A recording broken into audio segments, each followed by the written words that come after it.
April 24th. The warning against desiring spiritual success. Do not rejoice in this, that the spirits are subject to you.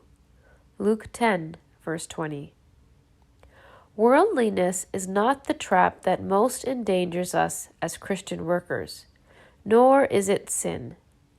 The trap we fall into is extravagantly desiring spiritual success. That is, success measured by and patterned after the form set by this religious age in which we now live.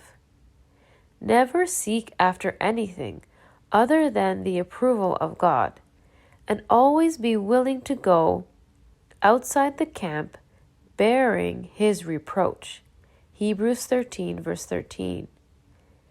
In Luke 10, verse 20, Jesus told the disciples not to rejoice in successful service, and yet this seems to be the one thing in which most of us do rejoice. We have a commercialized view. We count how many souls have been saved and sanctified.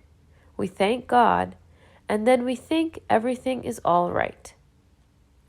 Yet our work only begins where God's grace has laid the foundation. Our work is not to save souls, but to disciple them. Salvation and sanctification are the work of God's sovereign grace, and our work as His disciples is to disciple others' lives until they are totally yielded to God. One life totally devoted to God is of more value to Him than 100 lives which have been simply awakened by His Spirit. As workers for God, we must reproduce our own kind spiritually, and those lives will be God's testimony to us as His workers. God brings us up to a standard of life through His grace, and we are responsible for reproducing that same standard in others.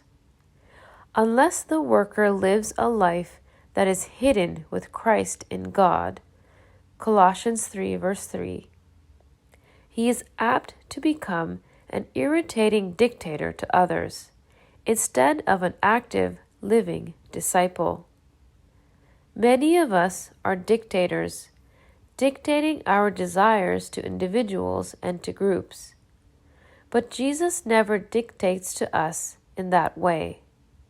Whenever our Lord talked about discipleship, He always prefaced His words with an if, never with the forceful or dogmatic statement, "You must." Discipleship carries with it an option.